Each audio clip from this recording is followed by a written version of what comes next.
શ્રવણની દીક્ષા લીધી છે. દરેકને પોતપોતાના સ્થાનોએ સંતોના સ્થાનોએ સંતો બિરાજમાન,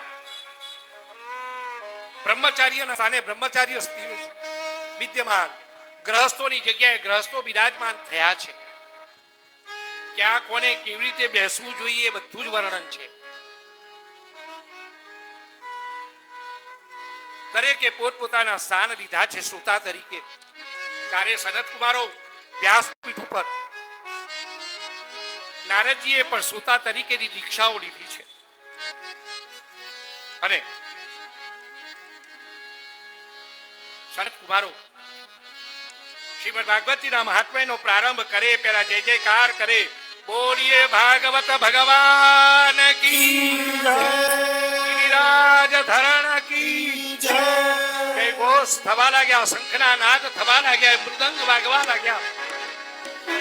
એક દિવ્ય વાતાવરણ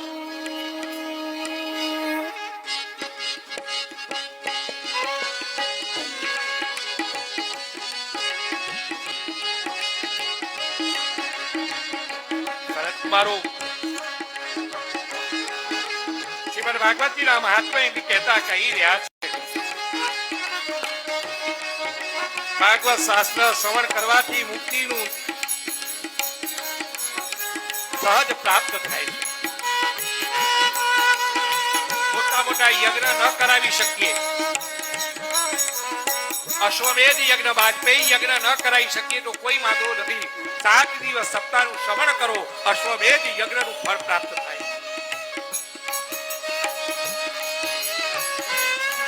જ્યાં સુધી જે જીવાત્મા શ્રીમદ ભાગવતનું શ્રવણ કરતો નથી ત્યાં સુધી એના શરીરમાં પાપ નિત્ય નિવાસ કરે છે. શ્રીમદ ભાગવતીના શ્રવણનું પહેલું જ ફળ કોઈ જો હોય તો તે છે પાપમાંથી મુક્તિ. વિચાર, કથા શ્રવણ કરી નથી કે પાપ બળીને ભસ્મ થયા નથી. અને એટલા જ માટે ખબર હોય કે 3 વાગે કથાનો પ્રારંભ થવાનો છે. જમીને આડા પડખે થયા હોય ખાઈને,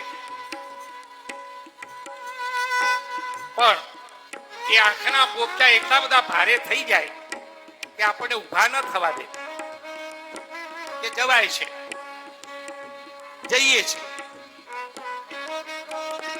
આંખ ઉપર કોણ આવીને બેસે? આપણા પાપ. કારણ કે કંપતે સર્વ પાપાની કથા શ્રવણે સ્મૃતમ. કથા શ્રવણનો પહેલો જ લાભ આપણને છે પાપોનો વિનાશ. અને આ પાપો આવીને બેસી જાય, એ પાછા મનમાં વિચાર કરાવે કે કઈ નથી જવું, હજી તો 8 દિવસ છે ને, કાલે જઈશું, મોડા જઈશું. આ આપણા પાપ નથી આવવા દેતા. કારણ કે આપણા પાપ આપણને કે તારી મારી કેવી ભાઈબંધી, આપણે કેટલા વર્ષોનો સંબંધ,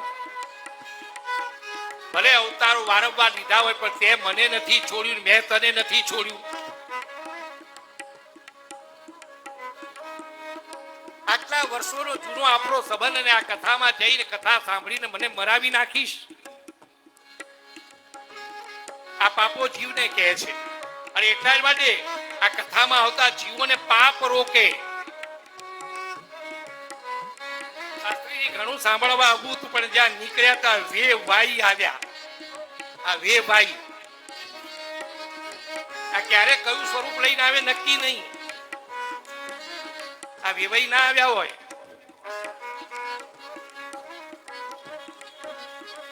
બધા સમજદાર છે, સમજી જાય છે. કંપતે સર્વ પાપાની સત્તા શ્રવણે શ્રુતમ. અને જેને પરમ ગતિ લેવી છે એ શ્રીમદ ભાગવતીનો એક પાઠ, એક અધ્યાય નિત્ય ન હોય તે એક શ્લોક તો પણ જીવાત્માને પરમ ગતિ પ્રાપ્ત થાય છે. અંતકાળે શ્રીમદ ભાગવતીનું શ્રવણ કરે, એનું સ્મરણ કરતા કરતા અંતકાળ આવે તો વૈકુંઠની પ્રાપ્તિ થાય. અને આ પ્રકારે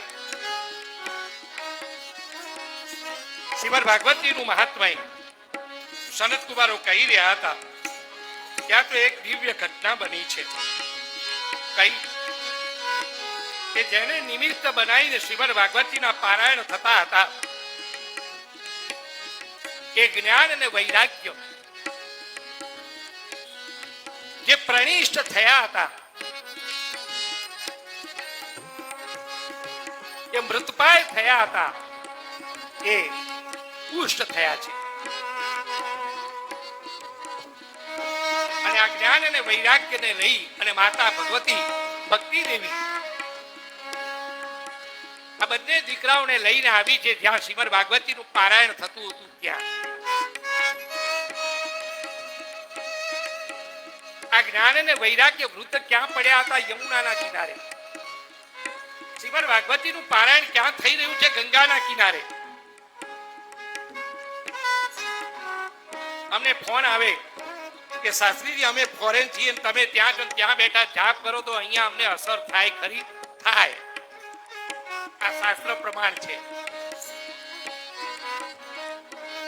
સંકલ્પમાં જે નિમિત્ત લીધું હોય એ સંકલ્પનું નિમિત્ત એ સાધકને એ પ્રાપ્ત થાય છે. અને એ જ્ઞાન અને વૈરાગ્યને સંકલ્પ કર્યો તો એમની પુષ્ટિના માટે અને જ્ઞાન વૈરાગ્યને પુષ્ટિ પ્રાપ્ત થઈ અને ભક્તિ દેવી લઈને આવી રહ્યા છે. કીર્તનમય વાતાવરણ બનાવ્યું છે.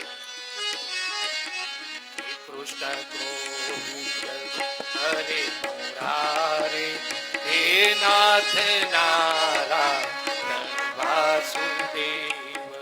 શ્રી કૃષ્ણ ગોવિંદ હરે મુરારે હે નાથ નારાયણ વાસુદેવ. શ્રી કૃષ્ણ ગોવિંદ હરે મુરારે હે નાથ નારાયણ વાસુદેવ. શ્રી કૃષ્ણ ગોવિંદ હરે મુરારે હે નાથ નારાયણ વાસુદેવ. ભક્તિ દેવી લઈને આવ્યા. નારદજીને કહી રહ્યા છે મને બેસવાનું સ્થાન આપો. ભક્તિમય વાતાવરણ કર્યું છે. અને નારદજી કહી રહ્યા છે કે તમારે જો બેસવું હોય ભક્તે સુગોવિંદ સ્વરૂપ કર્ત્રી પ્રેમે કથર્તી ભવરોગંત્રે. શ્રી કૃષ્ણ ગોવિંદ હરે મુરારે હે નાથ નારાયણ વાસુદેવ. સાત્વં ચ તીર્થસ્વ સુધે સંશ્રયા નિરંતરં વૈષ્ણવ માનસાની. શ્રી કૃષ્ણ ગોવિંદ હરે મુરારે હે નાથ નારાયણ વાસુદેવ. ભક્તિ દેવી તમારે બેસવું હોય તો સરસ જગ્યા આપું. જે આ વૈષ્ણવો કથા સાંભળી રહ્યા છે ને એ વૈષ્ણવોના મનમાં જઈને બેસો. કથા શ્રવણનો લાભ છે. સદા સેવ્યા શ્રીમદ ભાગવતી કથા શ્રવણ માત્રેન હરિચિત્તમ સમાશ્રયે. આવા શ્રીમદ ભાગવતીનું સદા સેવન કરો. સદા સેવ્યા શ્રીમદ ભાગવતી કથા શ્રવણ માત્રેન હરિચિત્તમ સમાશ્રયે. તરત જ ભગવાન મનમાં આવે છે. કારણ કે આ ભક્તિ દેવી જેવા આવીને બેઠા એવા તો તરત પાછળ કોણ આવ્યું? ભગવાન આવ્યા છે. કારણ કે વેકેશનમાં એક અઠવાડિયું પર પિયર ગઈ હોય તો પેલા એકલાને ફાવે નહીં. કશું હાથમાં જ ના આવે ને.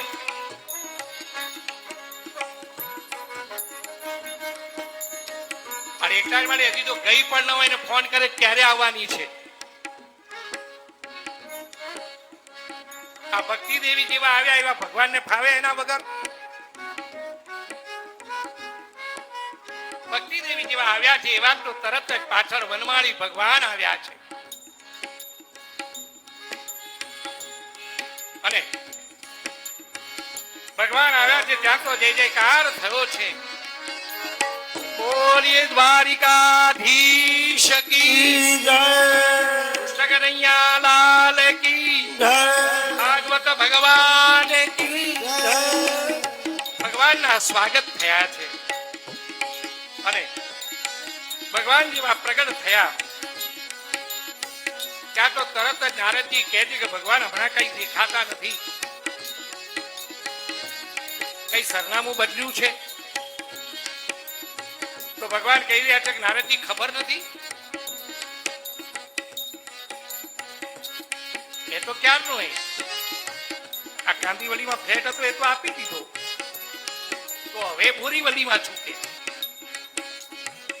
લો આ કાર્ડ, ભગવાને વિઝિટિંગ કાર્ડ આપ્યું નારદજીને અને એ વિઝિટિંગ કાર્ડ ની અંદર 2 સરનામા હતા, એમાં ચોકડી મારેલી હતી કે નારદજી હું પહેલા અહીંયા 2 જગ્યાએ રહેતો તો હવે નથી. ના હમ વસામી વૈકુંઠે, ચોકડી. ના હમ વસામી વૈકુંઠે ન ચ યોગીનામ હૃદયે ચ. નારદજી અત્યાર સુધી વૈકુંઠમાં બહુ રહ્યો પણ હવે ત્યાં નથી રહેતો, નથી ફાવતું. ન ચ યોગીનામ હૃદયે. ભગવાન રહો છો ક્યાં? એટલું આ 3જું સરનામું. મદ ભક્તા ગાયંત્રી યત્ર તત્ર તિષ્ઠામિ. નારદ હું હવે વૈકુંઠમાં નથી રહેતો, યોગીઓના હૃદયમાં પણ ગુગળામણ થાય છે. મદ ભક્તા ગાયંતી તત્ર તિષ્ઠતિ નારદ. મારા ભક્તો જ્યાં કીર્તન કરતા હોય